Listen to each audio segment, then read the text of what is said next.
Hey, what's up, good people? It's Jay Ray, the co host of Q Points, and I wanted to come to you because there are two really important ways that you can support our show. One is by subscribing to it wherever you listen to or watch your podcasts. Q Points is pretty much everywhere. The other thing that you can do is you can visit us on Apple Podcasts, on Spotify, and on Podchaser, and you can leave us a star rating. Please rate us 5 stars because you know you love Q Points. And on Apple Podcasts and on Podchaser, you can actually leave us a written review. It's not required, but it really does help to spread the word about the show, and it helps people to discover it as they're looking for new podcasts to listen to. We're always appreciative of you supporting Q Points. We thank you so much for all that you've done for us so far, and enjoy the show.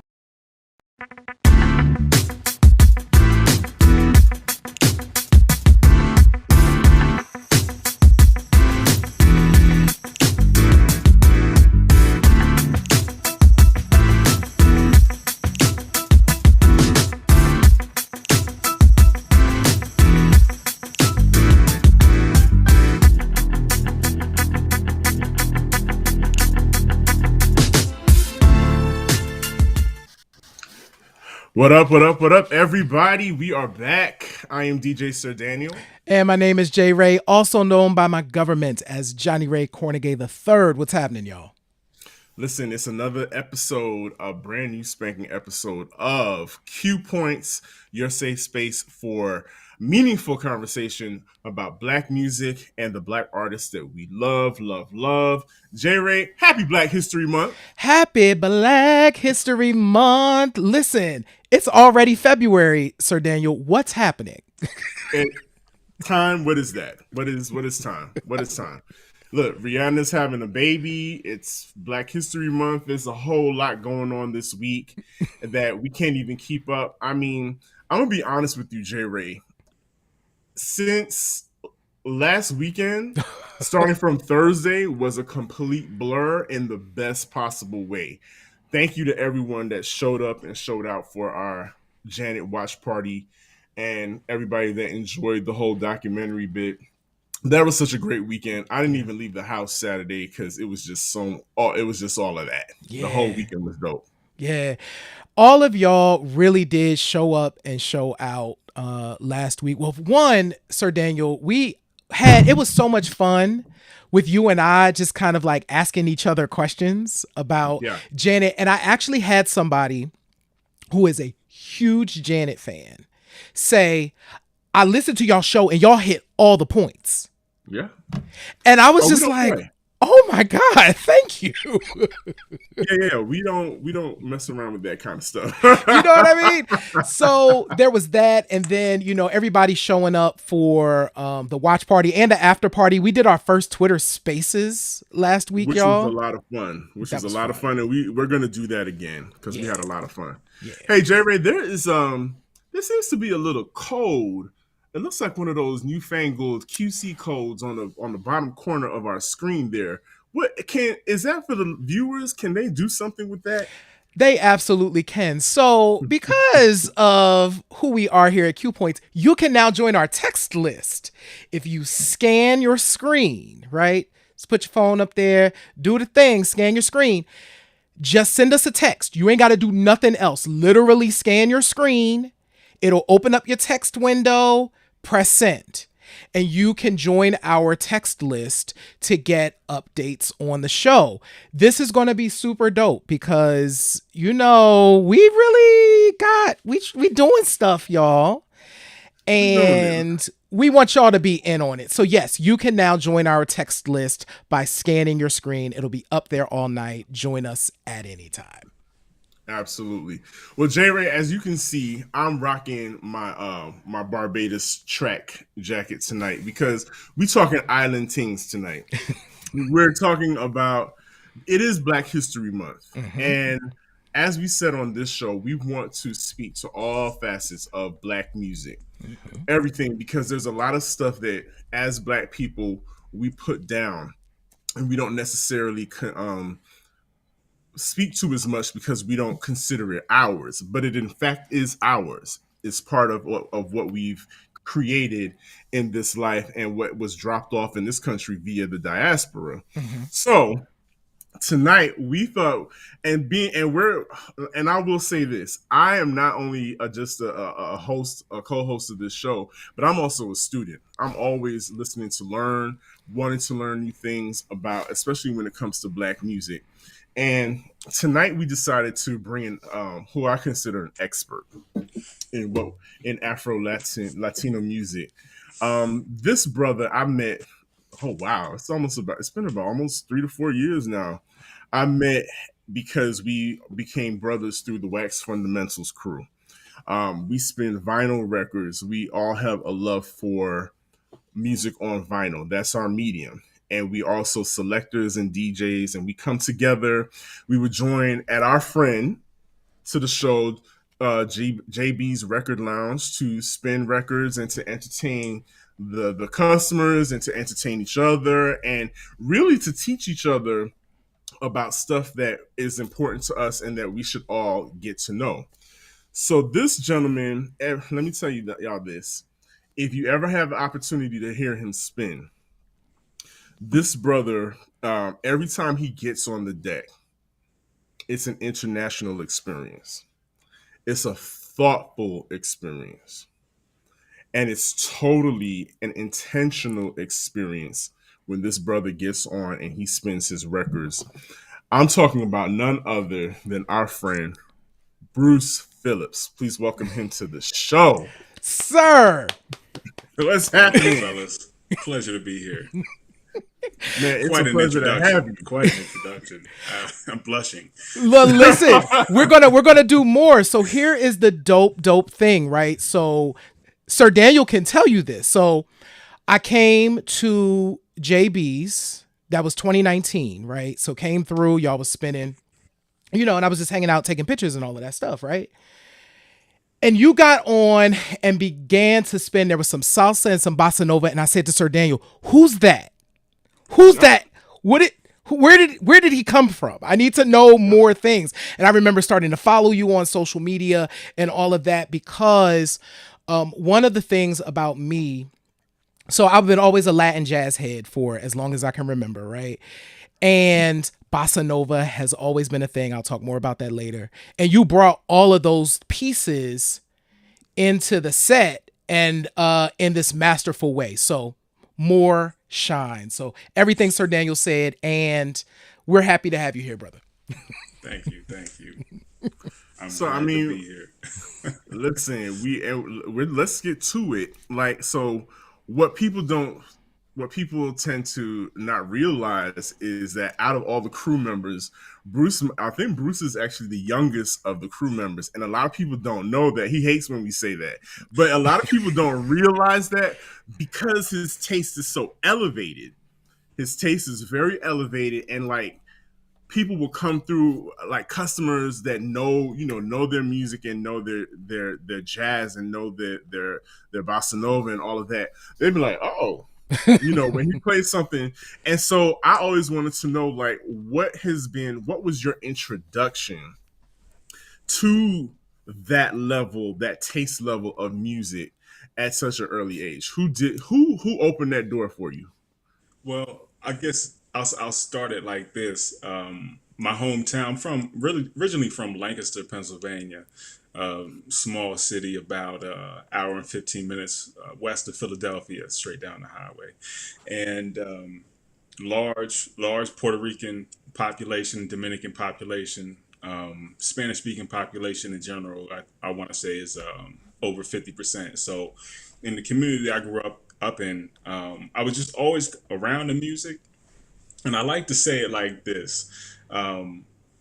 So not being of any Latin descent, so I was always around the music, surrounded by friends and just in the community.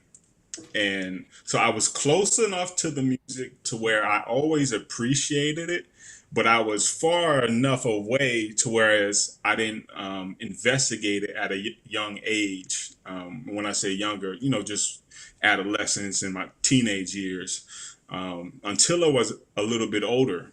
And so I want to say I got into more the diasporatic music via the motherland first. When I was younger, I want to say just cruising through the internet in the pre-social media days on message boards and stuff.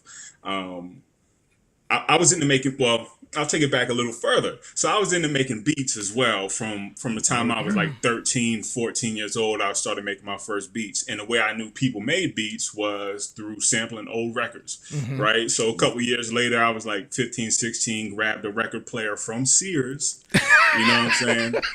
Wait, And, Sears. Wait, yeah, from pause, pause. Sears. Sears. Sears, dog. Yeah, like 2000, 2004. Yeah, I Sears grabbed was a still a Sony. thing. Yo, a Sony turntable off the shelf at Sears. Yes. Wow. Okay. Um, and hooked it up to my little rolling beat machine and into my computer just through the aux cords. And so that kind of started my journey in music. And then, um, years down the line is when I then started circling back and like, oh, wow, this neighborhood I heard coming from, my friend's window, Sunday afternoon while his mom's cleaning or whatever, or, the music I hear blaring from the car going down King Street as I'm walking, by my basketball. Like, wow, this is some really deep stuff. So there wasn't any kind of one individual. I think I was just in the right place in my environment growing up. And I just kind of had a hunger. I just wanted to, I've always been into history, so I just wanted to know more. So it's all 6 degrees of separation, because then you go back to West Africa and you learn about different rhythms. And then just through studying, then you see how it, traveled to the quote unquote new world in the Mm-hmm. Caribbean and South America, Mm-hmm. and how those sounds manifested in those places in contrast to how those sounds manifested in, let's say, North America, where certain percussion and drums were Mm-hmm. outlawed. So those rhythms took on different forms through the instruments that they were played on, as opposed to the traditional instruments they were played on before they got dragged on the boat. You know what I'm Mm-hmm. saying? So it's just always been so interesting to me, just trying to learn about these other cultures that are really just, well, I don't want to boil it down to just this, but they're really almost just like a reflection of my own culture, Yeah. just with different ingredients, um, how the Africans related to the indigenous folks, and Mm-hmm. how those folks related to the Europeans, Mm-hmm. whether it's through, I don't know, forced integration or Integration. interaction, or through natural, interaction, just as human beings, and seeing how that, kind of made just all these different flavors in these different areas, that may be geographically separated, but at the end of the day, the humanity is really evident, and I don't think it's a coincidence that these musics are the basis of basically popular music around the world, Absolutely. Yes, sir. and Yes, and sir. really have been for the majority of recorded music history now, Mm-hmm. which we're Mm-hmm. 120 some odd years into. Yeah. So Yeah. And shout out to theologist BBB that's in the check-in. I see you in the chat. I And was just, a lot of stuff was while you were speaking, Bruce. Some stuff that was coming up for me is it's the connection. Mm-hmm. You guys are in Pennsylvania growing up, and just as you said, thankfully the neighbors, the people in the barrio were playing the music, blasting out of the windows. Mm-hmm. I'm growing up in New York. Same thing happens. Our people, especially the West Indians, Mm-hmm. the Latinos, everybody, you're playing your music and you're sharing it with everybody. It's a communal thing. even though whether you want to or not, you're gonna hear this music, Right. Oh yeah, you gonna and hear then it. you're gonna hear it, and then You gonna hear it today. when we get together, it becomes a whole bacchanal. It becomes a Mm-hmm. whole celebration, and I just see so many similarities. But Mm-hmm. when you think about all of the music and the cultures coming together, and growing up, listening to that music, you touched on popular music.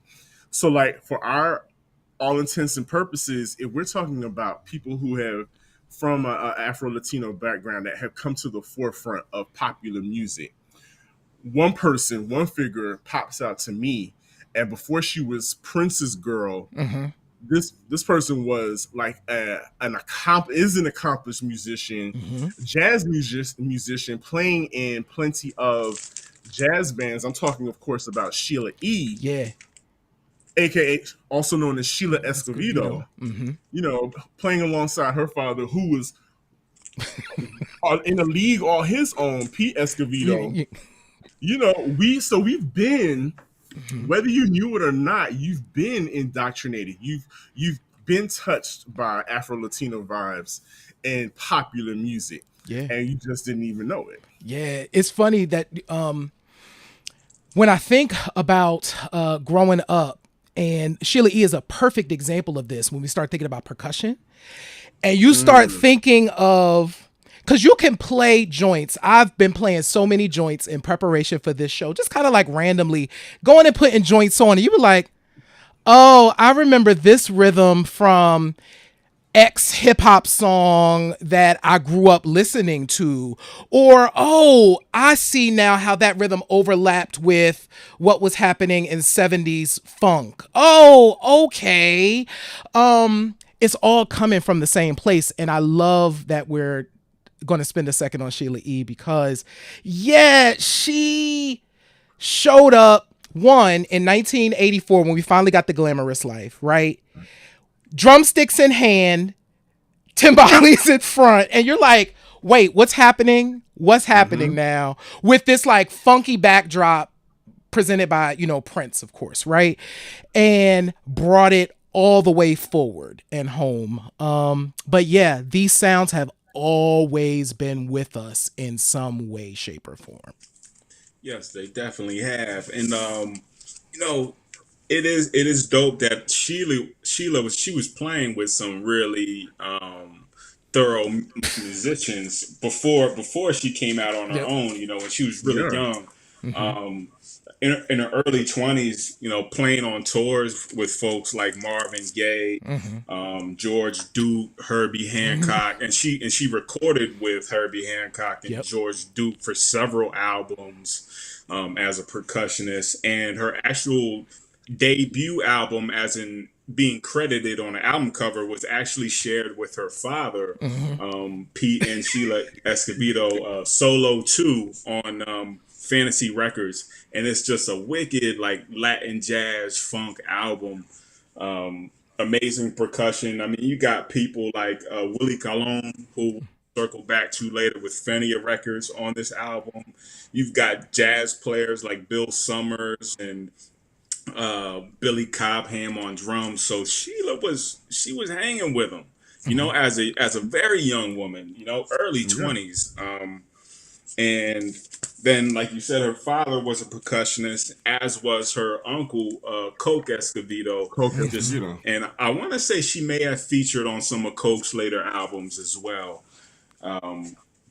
But yeah, she's definitely, from a thorough background with heavy musicians. So she learned from the greats. And what's always dope to me is to see how the depth of musicianship then can lead to like a pop expertise. You know what I mean? Is Mm-hmm. really being able to understand music to the point where you have those chops, but you can also translate those chops into something for a wider audience, and that's not easy to do. Mm-hmm.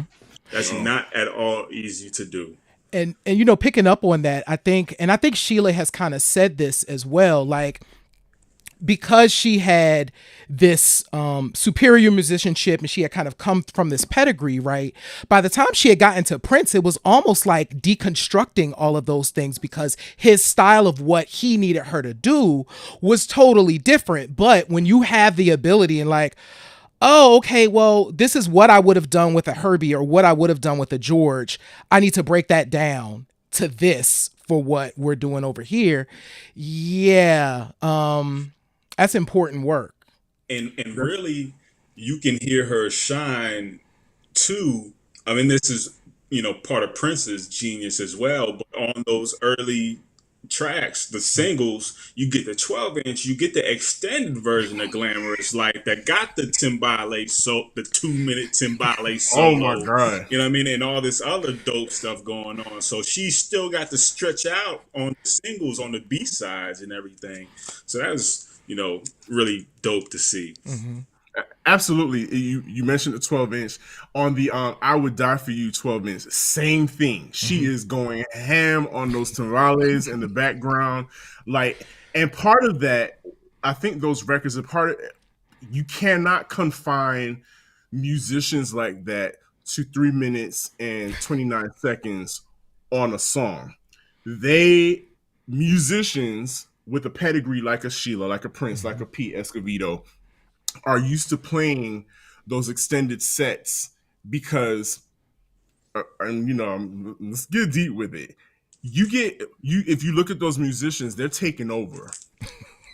They're no longer, they're channeling something else that is allowing them that the stamina to, because if you or I that have never played drums or any kind of percussion, if we try to do that, what those seasoned professionals do for extended periods of time, for let's say even 5 minutes, we would not be able to hang with that. The palms of our hands will probably be bleeding, all of that. And I say all that to, I'm slightly exaggerating, but I'm saying all of that to say that that type of musicianship is a channeling process. Those people are channeling something else. Those people are channeling a different kind of spirit when it comes to indigenous music, when it comes to percussion heavy music like that. And that's why I saw this conversation is so important, because I know, Bruce, when you play, you pull a lot from Cuba, you pull a lot from Brazil.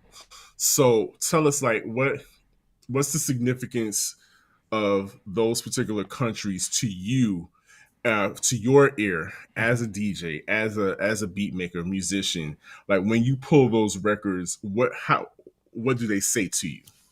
Okay, so I'm actually going to dig into a little bit of what you were saying and then go Okay. forward from there. Is that kind of that spirit that you see these musicians exude when they're going through playing their solos or really deep into what they're doing? You know, the music from Africa, West Africa in particular, the origins of the music, it wasn't just music for music's sake. This was music that was part of spiritual ceremonies or religious ceremonies Worship, or yeah. certain communal celebrations or ceremonies, whatnot. So the music had like a specific purpose to it, right? It wasn't just music for music's sake. And that attitude really carried on. So to where these different folks were dropped off on their journeys, with the imperialists and the enslavers,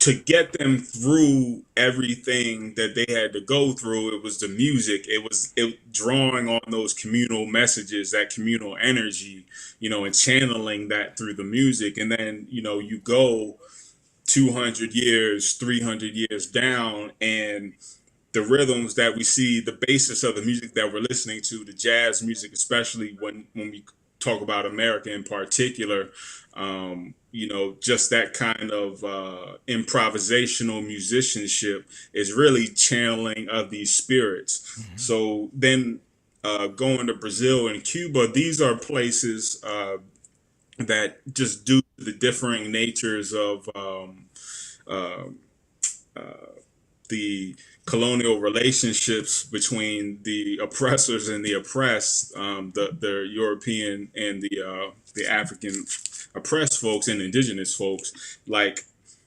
they were they had to channel this music in a certain way, and due to the different politics and relationships in South America and the Caribbean, they were able to use a lot of their traditional instruments to continue these messages. And that's why we see in the music, even until this day, outside of the pop realm, that the music is still very heavily African influence in terms of the polyrhythmic sounds and instrumentation. Um, and I think that's kind of what drew me to those countries, was just trying to learn how, like we were saying earlier, they're almost like reflections of me in our culture here, just with some different ingredients. Mm-hmm. Things kind of came together in the same way, and people are still trying to express certain things in the same way. So my interest in Brazilian music, just it started in my late teens. Again, just reading different books and reading things online. I think I may have read an article online which was about something Brazilian, and it just got me on like a journey.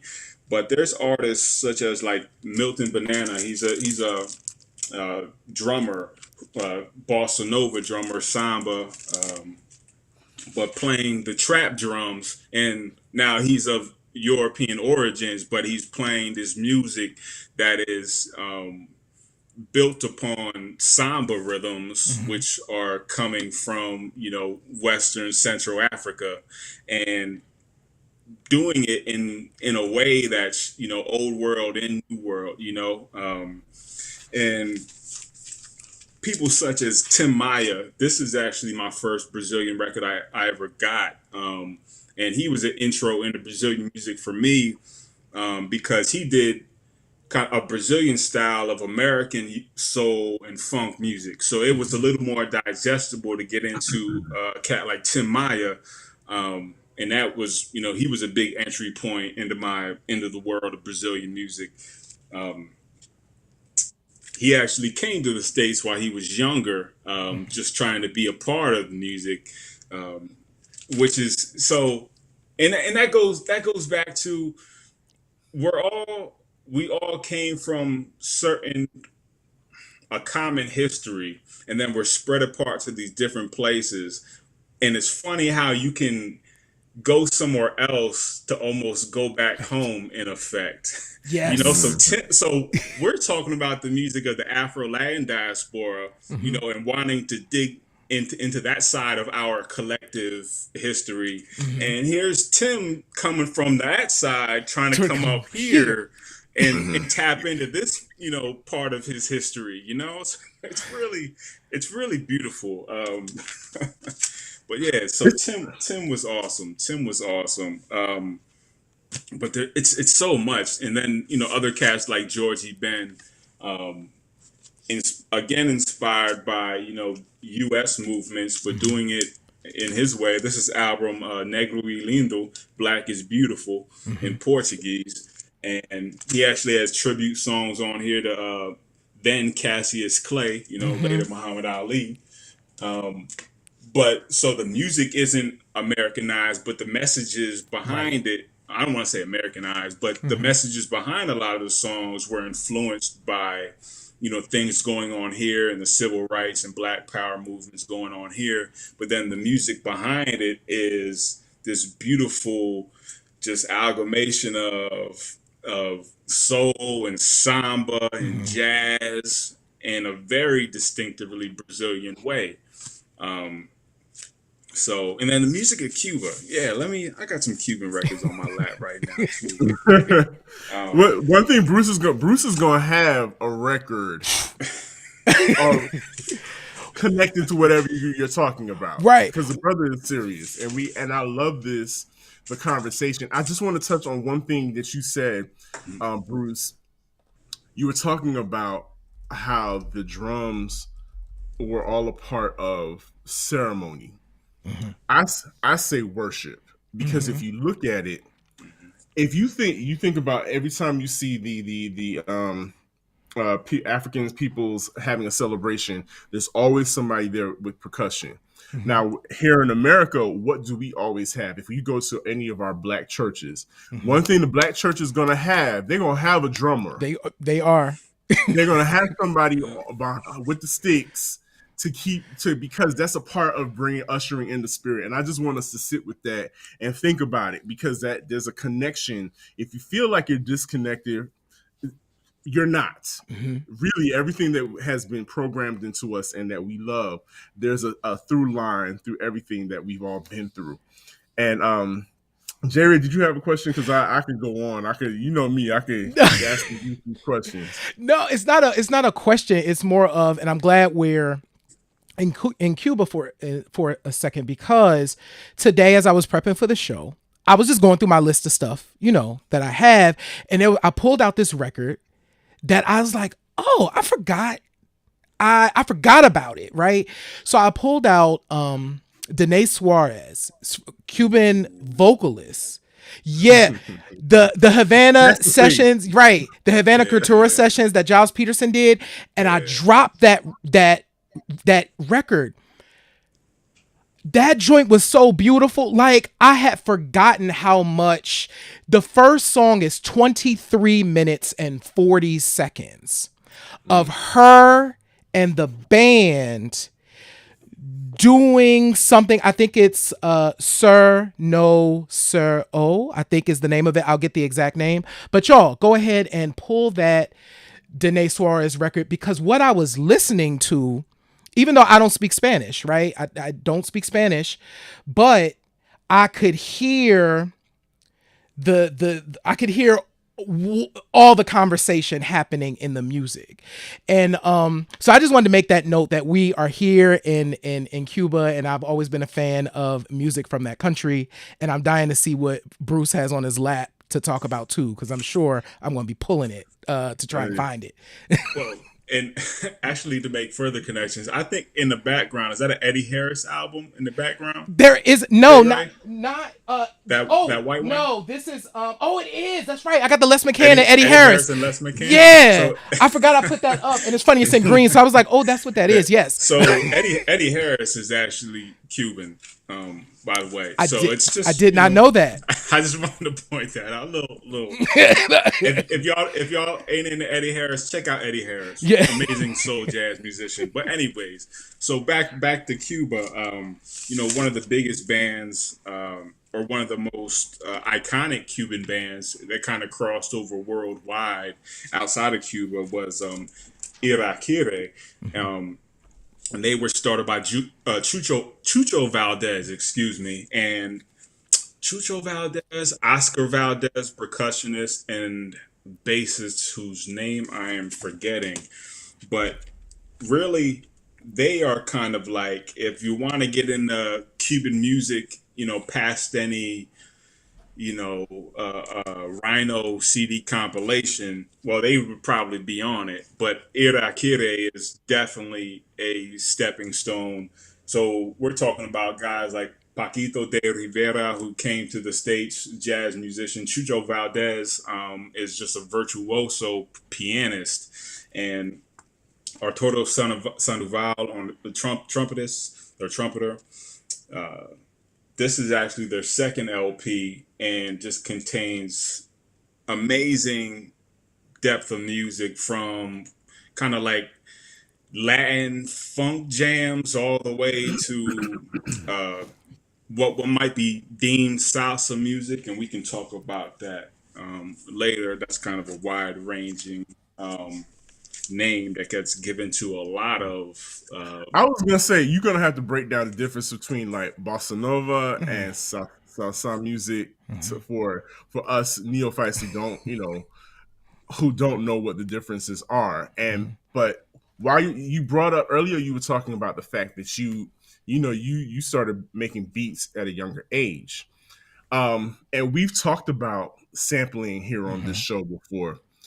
Can you think of, is there like a sample that of a popular song that you can tie into this music that people would be like, oh, I know that. And then you'd be like, hey, well, listen, that came from uh, our brothers and sisters from either the Latin American countries, you Mhm. know. Yeah, I got the record on my lap. I'm trying to think of the Little Kim song that flipped it. It Oh, was no matter early what to people say. no matter what people People, say, yeah. we got to go. Boy, And bro. yes, yes, and that is Uh, that is from Cheo Feliciano's um, comeback LP 1970 on Via Records, which is a subsidiary of Fania Records, and the song is entitled Esto es el guaguancó, which is this is the guaguancó, the style of music which would also be kind of underneath the salsa banner, or commonly referred to as salsa music. Chel Feliciano started singing in the late 50s, Puerto Rican singer from the island, and later moved to the States or stateside. And he took a break for several years before this album right here and came back. And this is almost like this is almost like he's like a jazz crooner almost. He did all kinds of music. But on this album right here, he's like a jazz crooner, like a Latin jazz crooner, and then there's like deeper elements of salsa and also like soul in it as well. So again, it's just this amazing amalgamation of sounds that came together in New York, and that's where salsa is from. Salsa is from New York City, from Puerto Ricans, and well, the largest label was spearheaded by a Dominican musician, Johnny Pacheco. But Mhm. the music really comes from Puerto Ricans taking their music and Afro-Cuban music and reflecting it in their own cosmopolitan or cosmopolitan. Well, I shouldn't say cosmopolitan, but metropolitan way. Mhm. That's two different things, I guess, to say, because it wasn't very polished. You know, this was raw street music, but it came from it was hood. them. Say it. It was Yeah, hood. it was hood. It was hood music, el barrio. Um, Mhm. and and mixing that Afro-Cuban music with a lot of the jazz and soul music that these New York cats came up around. So salsa is really a New York thing. It's of Cuban origin, so Right. it's like it's from Cuba via Puerto Ricans in New York. So you know what I mean. So it's from Cuba via New Yorkers, Got it. as they would say, Yeah. and And real quick before we so speaking of Johnny Pacheco, Celia Cruz. So that Johnny and Celia record is magic. For those folks that haven't heard it. yeah, I thought I pulled that one out. It's in my shelf, and I'm not gonna pull it out now because it'll mess up my camera. But yeah. So Celia Cruz then came over to Fania Records, and Fania Records is the label, and Johnny Mhm. Pacheco is a Dominican I was just Mhm. talking about a Mhm. minute ago.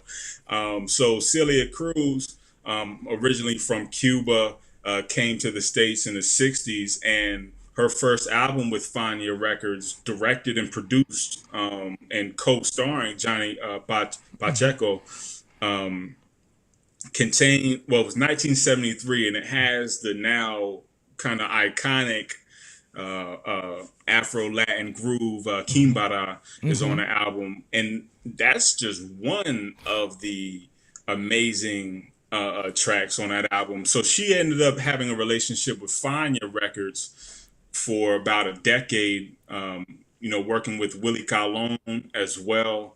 Um, she was part of the Fania All Stars, who went to Zaire to perform for the Ali Foreman fight. So the Fania Mm. All Mhm. Stars were on the plane with James Brown and the Yep. Spinners, and there's a really dope There's a documentary, documentary. The It's Soul Power. yep. Yeah, Soul Power documentary. Highly recommended. You get to see some amazing footage, very clear and great sounding footage of the Fania All Stars, including Celia Mhm. and Johnny Pacheco basically freestyling, improvising on the plane, turning the plane into like a, a party plane on their way over. But So yeah. we're talking about Celia Cruz, and part of when we think about people that are visible, and when we think of layman people who don't know much about the Latin American music or Latin music, but we know who Celia Cruz is, and I want you to tell us like let the people know, what does she mean to the Latino community, to the music community as a whole. Like her impact, just from what you told us, her impact reaches far beyond what we could ever even comprehend. So Celia is really, just as far as any in the Afro-Latin Caribbean world, she is really like the top tier vocalist, and not just from the sound of her voice, but more so of her ability to use her voice truly as an instrument. Just having amazing control of her tone of voice, and really being able to transform songs. You take an original song and do a cover of it, but she's not just covering it, she's just using that as the sketchbook from where she's going to draw a new picture.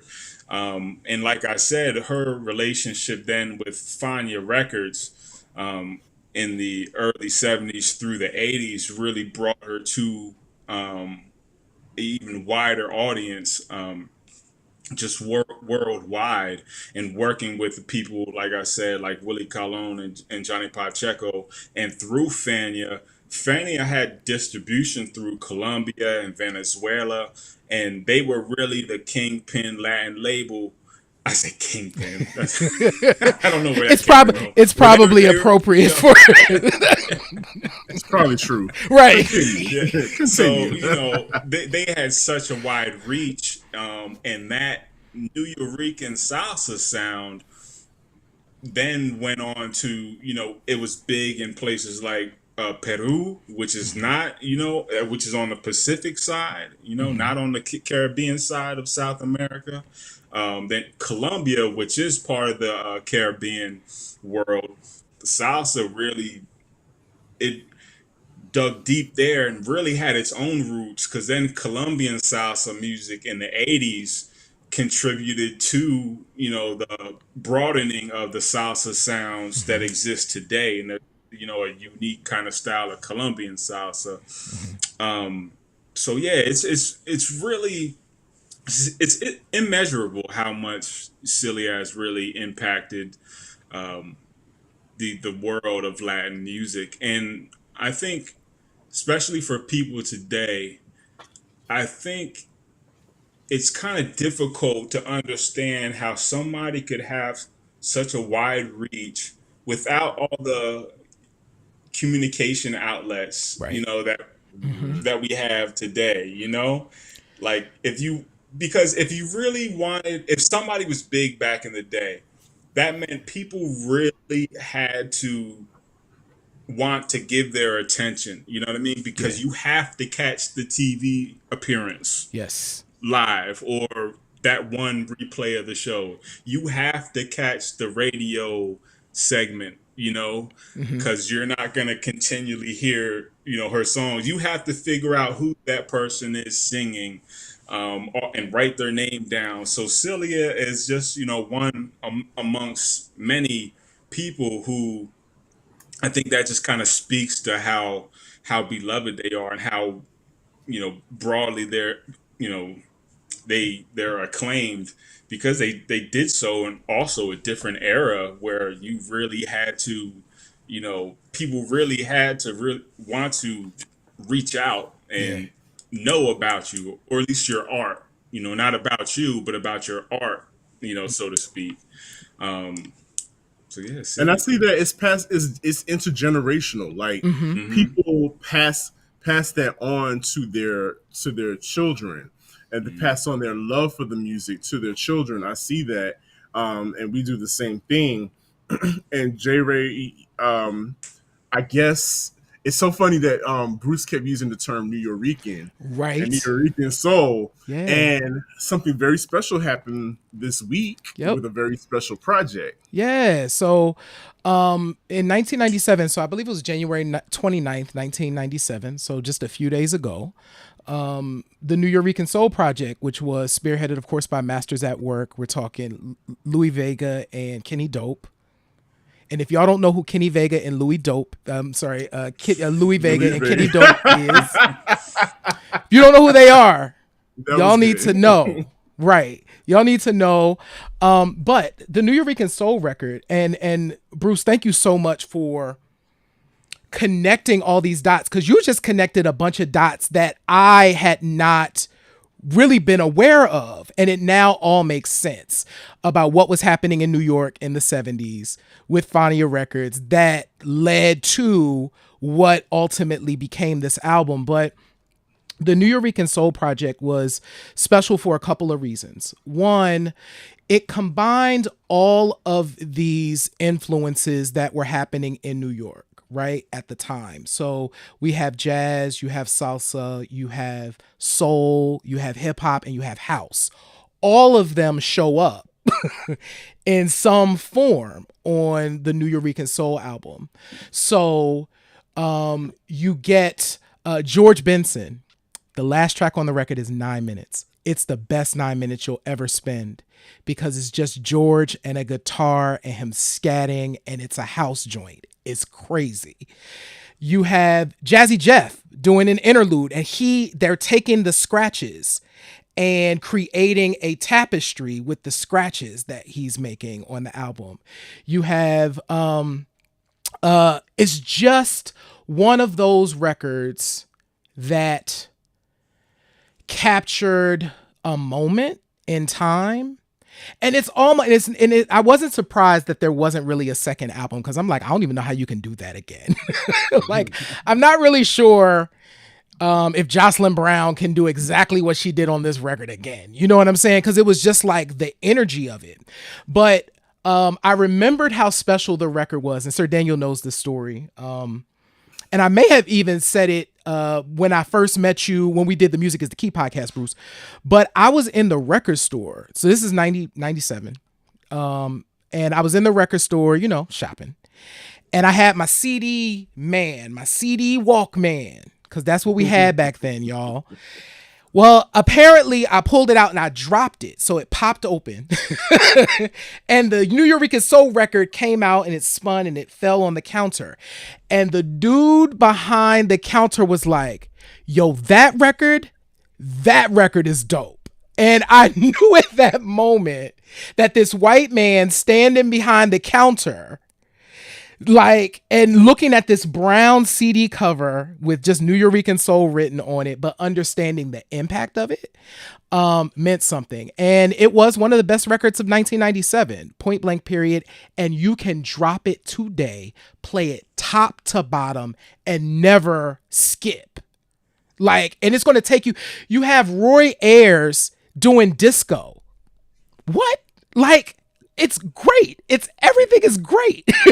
Is it Tito Puente on the album as well? Tito Puente is on that album as well. You have, of course, India singing Runaway.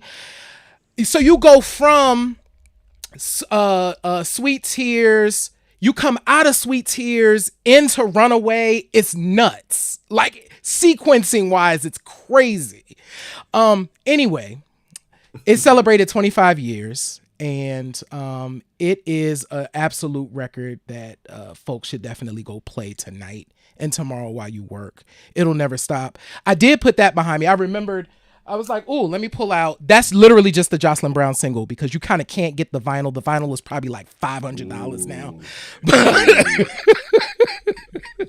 Absolutely. Yeah. I think when it comes to the New Yorican Soul Project, my introduction to it is, I've been here in Atlanta for years now. And I began listening to WCLK in the mornings. This particular DJ would always open his show. You knew he was coming on the air because he would play Black Gold of the Sun. Yeah. And Black Gold of the Sun is one of those records, to me, it feels like a Fifth Dimension record Mm-hmm. Yeah. because of that kind of California vocal, Mm-hmm. that ascends. You feel like you're Mm-hmm. ascending when you hear the music, and it's joyful. It's a spiritual awakening. And so that's my introduction to New Yorican soul. And again, like J. Ray said, that record is still solid to this day, and it ties into everything that we talked about. Everything how Ray Barretto and his band played at the Summer of Soul concert. Oh, it was Remember? amazing watching that I didn't see And that performance. yet. I didn't see and that yet. built, oh my God, like you talking about from Harlem, all Mm-hmm. parts of people came from all over New York to see that show, and his band played, and it everybody rocked Yeah. because it's all still a part of us. It's all a part of us. It's all music that is a part of us, and it's a spiritual thing. Somebody said it here in the chat. Jesus Rodriguez, thank you. Mark McPherson is tuned in Mm-hmm. and said drums are a medium for us. It ties our heartbeat to the heartbeat of the ancestors. Mm-hmm. So true, so true. And as we wrap up this evening, I know we've talked a lot, and a lot of people may not, all these names are coming to them, and it's like, well, shoot, I want to know. I want to get my bossa nova on. I want to get my salsa on. What do I listen to, Bruce Phillips? What do I start with? Who do I need to listen to so I can at least begin to my journey, my appreciation to this music that we need to start adding and revering amongst the community. All right, so I was um, I was thinking about how I should go about picking these songs earlier today, and I was like, I'm just gonna go with the ones that really move me the most. Just three, just really good tracks that really just move me. And one album I was talking about a moment ago was the album Cheo by Cheo Feliciano, and the song Anacaona, which is about a Taino chiefess, Anacaona, on the island, which is now Dominican Republic and Haiti. Um, she was murdered by the Spanish in 1503, and the song is really just a tribute to her spirit. Where's my notebook at? I wrote down some lyrics. Bruce, be ready, yo. Okay. But yeah, some of the lyrics translated from Spanish go like, I hear the voice of your past, I hear the voice of your heart, and you yearning for the freedom that never came. So it's really just a deep song with a historical bent.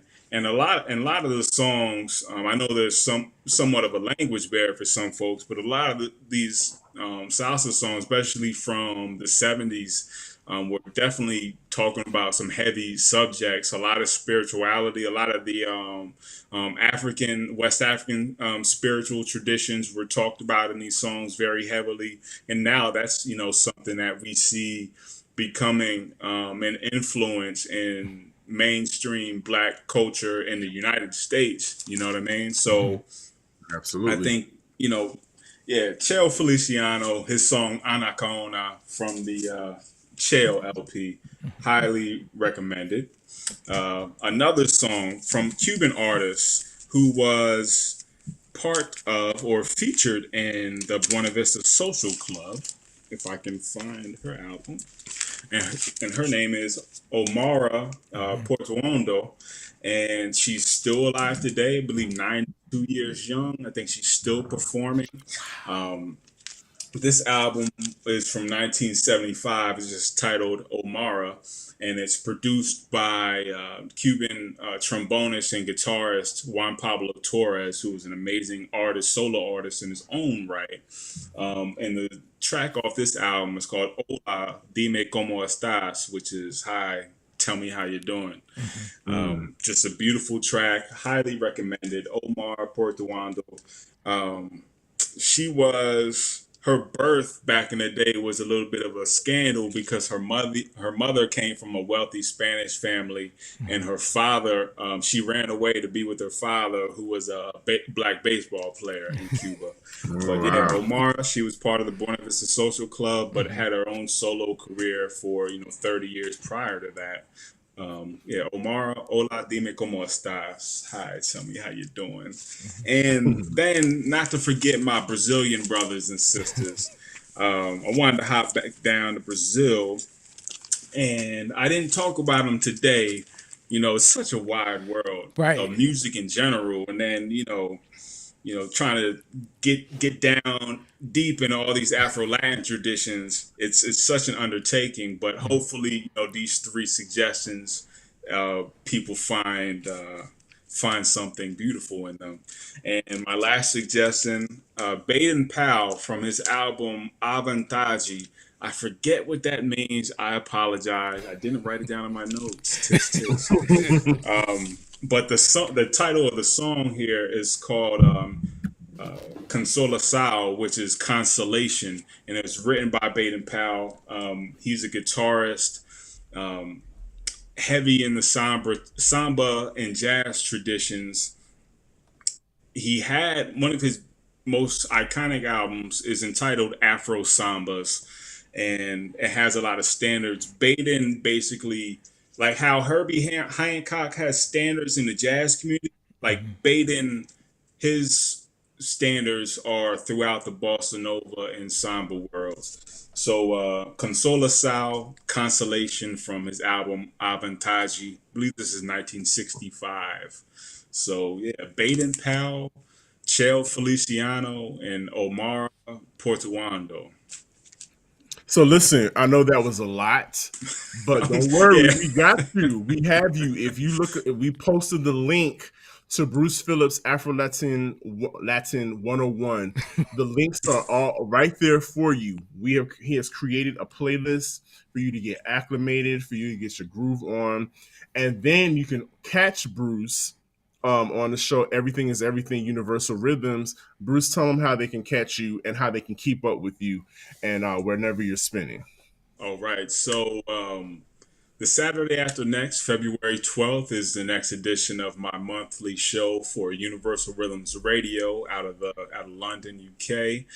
My show Everything is Everything, where I really dive into my jazz and Afro-Latin, Brazilian, Cuban, and a lot of African influences. And I mix that together up every month and give it to the people. And you can find out more about that show through universalrhythms.net. Or my Instagram is at Bruce Phillips, 2 L's and an S on the end, 15, what you see on your screens. And you can see me when I'm spinning or when I'm just posting my thoughts. Shout out to everybody on the IG community. It's really a beautiful community. I'm learned a lot about music, learned a lot about records, made some great friendships. And yeah, you can see when I'm spinning next. Me and Sir Daniel actually have something coming up the Friday after next. Yeah, For Thank God It's Final. Thank God It's Vinyl. We haven't. It's been a minute since we spun back to back. But yeah, next Friday the 11th, we'll be at the Best End Brewery, putting it down with our Wax Fundamentals family and some other very talented DJs for Thank God It's Vinyl for their 1 year anniversary. So if you want to come out and meet Bruce Phillips, and he can show you. Well, JB is going to be there. So that means that Yes. if you have any questions, Bruce can put you on, show you right here. Well, this is what you need to buy from JB. This is what you need to get started on. So yes, come out, get to meet us, get to know us, and have a great time. What time? Listen, It I can't flies. believe an hour has passed already, and I don't even think we kind of even scratched the surface of a lot of the stuff that we could talk about. Yeah. Absolutely.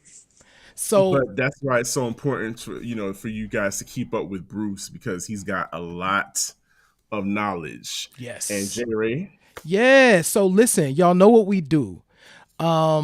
So first of all, Bruce, just thank you so much, man, for taking what you do. I mean, you take it so seriously, and not only that, you kind of embody this knowledge, you know what I'm saying, in a way that it comes out when you spin. So we just so grateful to have you here. And oh, shout out to Reggie. So Reggie from Reggie's Expressions was up in the chat. So shout out, hey there, Reggie.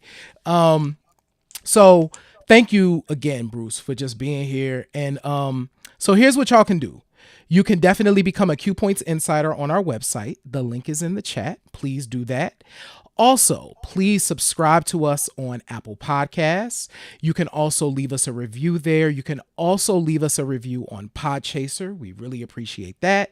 And also, for those of you who are watching us on YouTube, just go ahead and click the subscribe button, click that little bell so you know when we go live. And those of you who are watching us anywhere else, go on over to YouTube and subscribe over there. I'm going to drop the link for all of those in the chat. So, boom, done. So good This people. has been great. Yes, this has been great, Thank you. fellas. Thank you so much for having me on this wonderful show. This is such an amazing production, and it's been a pleasure to spend my evening with you, brothers. No, it's definitely been our pleasure. And J. Ray, what do I always say each and every week? Brothers and sisters, in this life, you have a choice. You can either pick up the needle or you can let the record play. I'm DJ Sir Daniel. And my name is J. Ray, y'all. This has been Q Points. Be good to each other, and we'll see you next week. Peace. All right.